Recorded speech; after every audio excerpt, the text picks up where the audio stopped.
Fala aí pessoal, sou Jorge Nicola, bem-vindos a mais um vídeo do canal, sempre bom ter vocês por aqui. Sem perder tempo, só pedir para deixar like, se inscrever no canal e ativar as notificações. Bora começar falando sobre a seleção brasileira sub-20, que começou o sul-americano de forma tenebrosa, derrota por 6-0 por Argentina, mas terminou com o título. Nesse domingo, vitória por 3-0 contra o Chile e derrota da Argentina para o Paraguai. A Argentina precisaria ganhar por 4 ou mais gols de diferença do Paraguai para ultrapassar a seleção brasileira. Dessa maneira, o Brasil se sagrou campeão, tentando ou diminuindo o impacto daquela goleada por 6-0 contra os hermanos. Alguns dos destaques desse sul-americano chamam demais atenção, pelo menos para mim, o Pedrinho, meio atacante que já vestia a camisa do Corinthians e foi negociado com o Zenit, com a 10 da seleção brasileira, fez bom sul-americano. Bora falar também sobre a minha Portuguesa, que com os resultados do Campeonato Paulista desse domingo caiu para a última colocação do seu grupo. Santos é o primeiro com 12 pontos, Guarani e Red Bull Bragantino tem 11, a Lusa também tem 11, mas está atrás dos adversários pelo número de vitórias. Quero falar agora sobre os semifinais do Campeonato Carioca. A última rodada da fase de grupos, que vai classificar os últimos times para a semifinal, promete ser muito interessante. Há 2 times garantidos. O Flamengo e o Volta Redonda, ambos têm 20 pontos e vão para a rodada final já garantidos. As outras 2 vagas são disputadas por até 7 times. E se o campeonato acabasse hoje, 2 grandes ficariam de fora, o Fluminense e o Botafogo. O Maricá é o terceiro, o Vasco aparece em quarto, o Vasco soma nesse momento 14 pontos, mesma pontuação do Fluminense, que é o quinto. Já o Botafogo aparece em sexto com 13 pontos. A gente tem, por exemplo, um Vasco e Botafogo, ou seja, um dos dois deve ficar fora, com o risco até dos dois em caso de empate. Só para completar, Madureira, que é o terceiro colocado, pega o Nova Iguaçu fora de casa. Então ainda dá para sonhar com uma semifinal, tendo Flamengo, o Volta Redonda, que é o segundo, e mais 2 grandes clubes do futebol carioca. Tudo ficou para a última rodada, campeonato dos mais equilibrados dos últimos tempos. Preciso falar agora sobre o Vasco da Gama, que fez oferta por Nuno Moreira, atacante português de 25 anos de idade que pertence ao Casa Pia. Ele havia sido revelado no Sporting de Portugal. Importante contar que essa negociação ocorre em paralelo às tratativas pelo Benjamin Garré, do Krylia Sovetov da Rússia, e também em paralelo a possibilidade de contratação do angolano chamado Lloyd Augusto. O Garré está mais perto do que o Augusto. A expectativa do Vasco é de que o Krylia libere o Garré nos próximos dias e ele já desembarque nessa semana para se apresentar e fazer todos os trabalhos com o restante do elenco. Sobre o Nuno, jogador revelado na base do Sporting, boa temporada atual com 9 gols marcados, titular absoluto. Informação que vem de Portugal dá conta de que o Nuno Moreira já aceitou a proposta vascaína, o Casa Pia que tem criado dificuldade por entender que trata-se de um jogador de enorme potencial. Só para completar o noticiário do Vasco, GB já está de volta ao Rio de Janeiro, depois da negociação frustrada com o Fenerbahçe, ele havia sido reprovado nos exames médicos. Bora falar agora sobre o Flamengo, várias novidades sobre o rubro-negro. A primeira delas, o Flamengo vai ter de comprar mais 50% dos direitos econômicos de Gonzalo Plata. O atacante equatoriano que pertencia a um time árabe no ano passado foi comprado, teve 50% dos direitos econômicos comprados. Na oportunidade, o Flamengo gastou 4 milhões e 100 mil dólares. Ficou combinado que os outros 50% custariam 3 milhões e 900 mil dólares e seriam adquiridos assim que ele batesse a meta de 1.500 minutos. O Plata está bem perto de alcançar essa marca e já dá para dizer que o Flamengo já prepara o pagamento dessa grana para o Al Saad, time que joga no Catar, para que a transferência seja dada como concluída. Não dá para dizer que é uma má notícia, pelo contrário, Gonzalo Plata tem boa performance, um desempenho bem legal, e a partir daí o Flamengo passa a ter 100% dos direitos econômicos do jogador. Em caso de venda futura, toda a grana pertence ou fica para o Fla. Nem considera um valor caro 8 milhões de dólares por 100% do atleta. Só para completar em relação ao Flamengo, o rubro-negro recusou nos últimos dias 2 ofertas do Zenit. A primeira delas por Wesley, lateral direito, proposta de 25 milhões de euros. A segunda oferta pelo Gerson, de 18 milhões de euros. O pai do Gerson chegou a dizer uma proposta de 35 milhões de euros do Zenit. Naquele momento nem tinha oferta. Essa proposta chegou mais recentemente com cifras bem inferiores. Por 18 milhões de euros, o Flamengo não aceita nem abrir conversas, tá? E a promessa feita pelos dirigentes do Fla é de que ninguém importante do elenco sai antes da disputa do Super Mundial de Clubes. Só para arrematar sobre o rubro-negro, Lohan não vai mais para o CSKA. Ele havia sido liberado, inclusive, para viajar pelo Flamengo, mas quando estava no aeroporto foi avisado para não embarcar. Tudo porque o CSKA não enviou os documentos que o Flamengo exigia. Depois descobriu-se que isso aconteceu porque CSKA e Lohan acabaram se desacertando em relação à questão financeira. Que novela é essa, hein? Meu Deus do céu. A saideira do Fla, Agustin Rossi, goleiro do rubro-negro, ainda não tomou gols vestindo a camisa do Flamengo pelo Campeonato Carioca, edições de 2024 e 2025, 15 partidas em campo e 0 gols sofridos, marca bem interessante.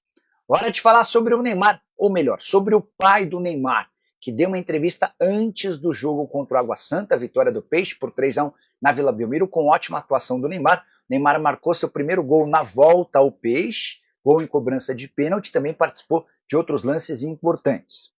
O pai do Neymar admitiu que assinou um contrato curto para o filho com o Peixe à espera de outras alternativas. Dentro do próprio Santos, dá uma olhada na frase, abre aspas, nosso projeto não é de 5 meses com o Santos, apesar de o contrato ser apenas por esse período. Nós não viemos aqui para disputar 5 meses. Nós viemos para dar a oportunidade de o Santos se reestruturar nesse período, encontrar parceiros que possam ajudar o clube a se reerguer. Já apareceu muita gente, fecha aspas, tenho contado para vocês que o Neymar e o pai condicionaram esse contrato curto para que o Marcelo Teixeira avance naquela ideia de SAF, o Neymar pai em especial quer muito comprar o Peixe em parceria com alguns outros amigos e a partir daí transformar o Santos numa máquina de fazer dinheiro. Só para completar sobre o Santos, com a vitória contra o Água Santa, o time saiu da última para a primeira colocação do grupo, 12 pontos contra 11 de Guarani, Red Bull, Bragantino e Portuguesa.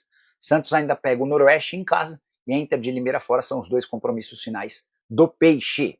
Quero falar agora sobre Cruzeiro versus América. Adversários da semifinal no jogo de ida, empate em 1-1. Tem um número super importante sobre esse duelo.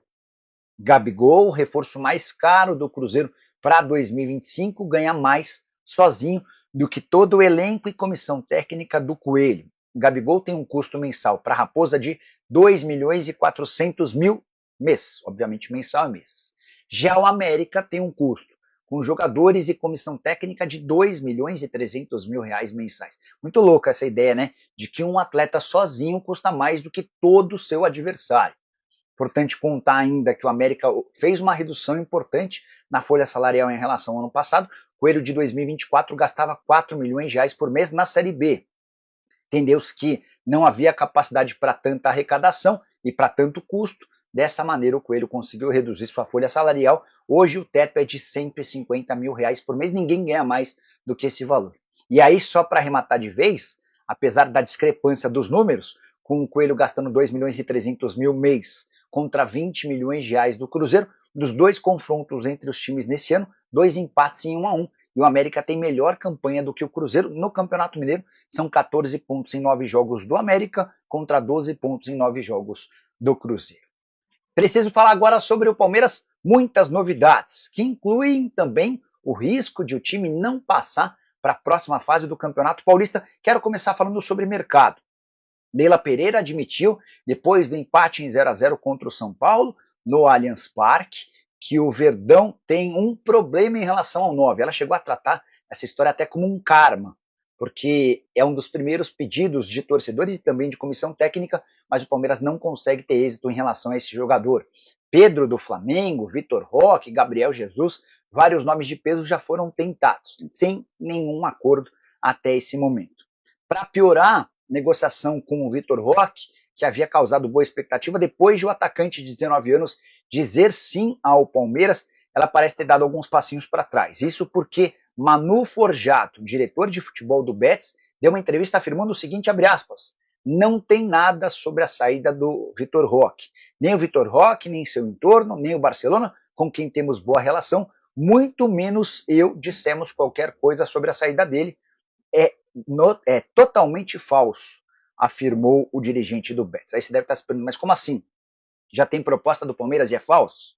Essa é a estratégia que o Betis encontrou para tentar valorizar o Vitor Roque e ganhar alguma grana. O jogador pertence ao Barcelona, está emprestado até junho, e para liberá-lo agora, o Betis vai exigir uma compensação financeira, que aumentaria ainda mais o custo para o Palmeiras. Verdão, que já ofereceu 24 milhões de euros ao Barcelona, o Barça quer 27 milhões de euros fixos, além de bônus. Para piorar, ainda tem essa grana paga, que teria de ser paga ao Betis. O Vitor Roque acabou perdendo espaço e foi reserva mais uma vez nesse final de semana. As chegadas do Cucho Hernández, atacante colombiano que foi pretendido pelo Botafogo, e de Antony acabaram por tirar um pouquinho do espaço do atacante brasileiro. Só para completar em relação ao Verdão, o time hoje é o terceiro colocado do seu grupo, bastante ameaçado de não classificação.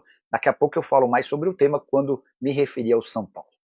Bora falar agora sobre uma doação generosa para a Neoquímica Arena. Você sabe que está rolando uma vaquinha desde novembro do ano passado para tentar quitar todo o financiamento do Estádio Alvinegro. Já dá para cravar que isso não vai acontecer. A meta era de 700 milhões de reais, o Corinthians ainda não conseguiu alcançar 37 milhões de reais. De qualquer forma, no último sábado, a Neoquímica Arena, a Esportes da Sorte, que é a patrocinadora oficial do Corinthians, fez uma doação de 500 mil reais para essa vaquinha. Antes, porém, a patrocinadora Master fez uma brincadeira com torcedores pedindo engajamento dos corintianos. Assim que se atingisse um determinado número de citações nas redes sociais, haveria o depósito dos 500 mil, e assim foi. A Esportes da Sorte ainda fez uma outra promessa. No próximo jogo do Corinthians dentro de casa, no domingo contra o Guarani, cada gol alvinegro vai garantir 300 mil reais de doação para a vaquinha virtual. Digamos que o Corinthians vence o Guarani por 4-0, 4-1, 4-2, enfim, marque 4 gols. Já dá para cravar que 1 milhão e 200 mil reais serão doados pela Esportes da Sorte. Esses 1 milhão e 200 se somariam aos 500 mil que já estão na conta. Esportes da Sorte, que é a patrocinadora Master do Timão, pagando 110 milhões de reais por ano, e também banca parte dos salários do Memphis Depay.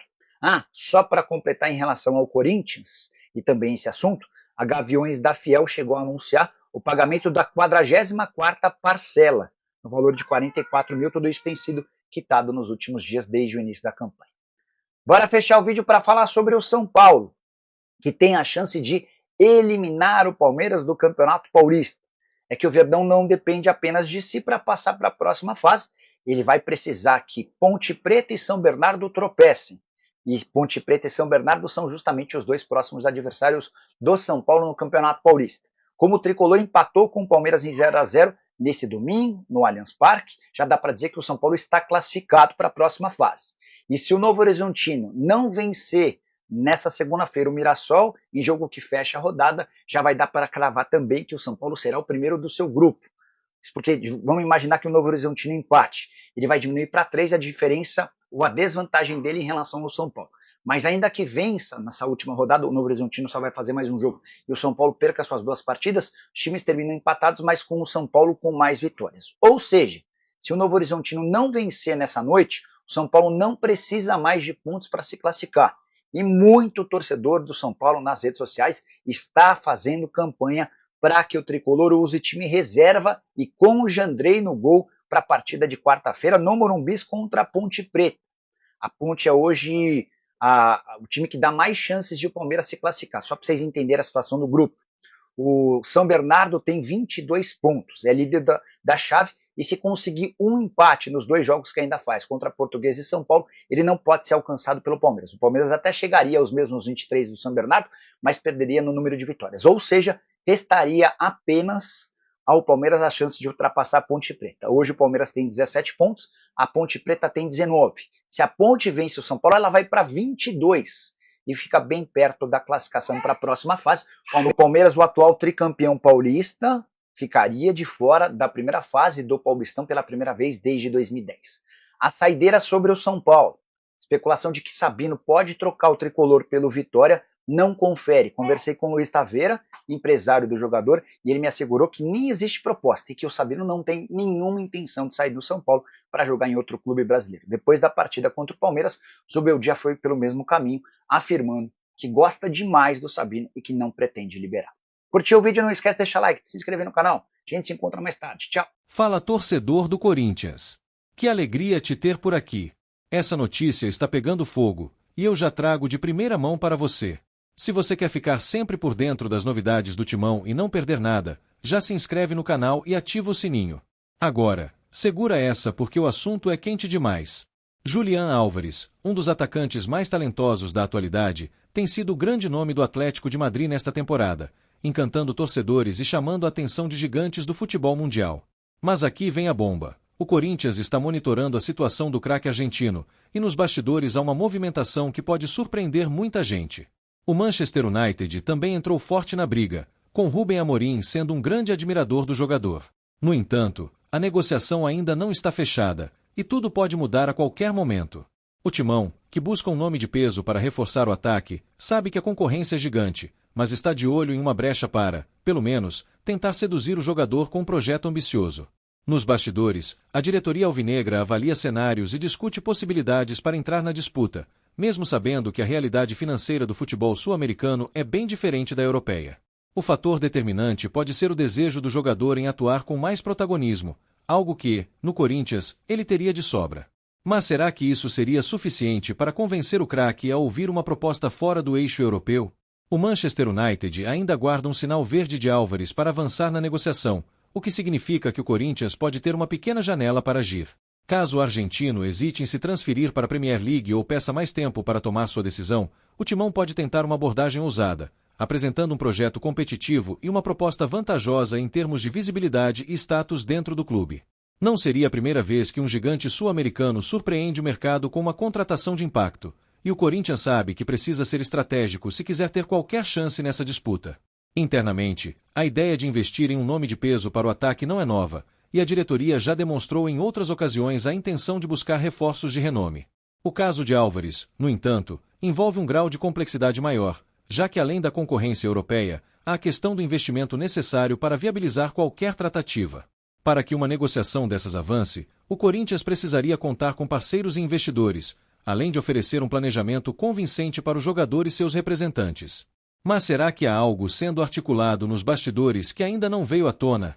Outro ponto importante é o tempo de jogo que Álvares teria caso optasse pelo Manchester United. O clube inglês está reformulando seu elenco e, com a chegada de novos reforços, o argentino pode não ter o espaço que deseja. Esse cenário pode pesar em sua escolha, e é justamente essa incerteza que o Corinthians pode usar a seu favor. No Timão, ele chegaria como a grande estrela, com status de protagonista absoluto e a chance de ser o nome de referência no futebol sul-americano. Isso sem contar a força da Fiel, que certamente abraçaria o jogador como um verdadeiro ídolo. Mas será que o clube tem cartas na manga para sonhar com um nome desse calibre? Essa é a grande questão que agita os bastidores. Mesmo que pareça um sonho distante, o futebol já mostrou inúmeras vezes que tudo pode acontecer quando há determinação e uma boa estratégia nos bastidores. O Corinthians sabe que precisa se movimentar rápido se quiser entrar nessa disputa, e, por mais improvável que pareça, o simples fato de o clube estar atento à situação de Julián Álvares já mostra que algo pode estar sendo preparado. O torcedor corintiano deve ficar de olho, porque essa novela ainda pode ter capítulos inesperados. A diretoria alvinegra sabe que uma investida nesse nível exigiria um esforço gigantesco, mas o histórico do futebol brasileiro já mostrou que grandes estrelas podem, sim, ser seduzidas por desafios no país.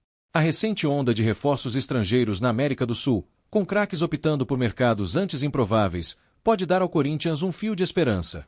Ainda assim, a concorrência da Europa é pesada, e o Manchester United já se movimenta nos bastidores para acelerar o processo. Os empresários de Julián Álvares avaliam todas as opções com calma, mas o jogador tem o desejo de continuar atuando em alto nível. No entanto, o fator adaptação e tempo de jogo podem pesar na decisão. Caso ele opte por sair do Atlético de Madrid, a escolha será fundamental para sua trajetória. E é nesse ponto que o Corinthians pode tentar entrar no jogo, oferecendo algo que muitos clubes europeus não conseguem: protagonismo absoluto dentro de um gigante do futebol mundial. Ainda é cedo para qualquer definição, mas o mercado da bola é imprevisível, e tudo pode mudar com uma simples reviravolta nos bastidores. Se o Manchester United demorar a avançar e o Corinthians conseguir viabilizar um projeto ousado, o improvável pode virar realidade. Sonhar não custa nada, e o torcedor corintiano sabe que, quando o Timão entra em campo para lutar por um reforço, tudo pode acontecer. Então, torcedor, será que essa negociação pode ganhar novos capítulos inesperados? Fique ligado, porque essa história ainda pode ter muitas reviravoltas. E se você quer acompanhar tudo em tempo real, já se inscreve no canal e ativa o sininho. Aqui você fica sempre bem informado sobre tudo que envolve o nosso Corinthians. Até a próxima, e vai, Corinthians!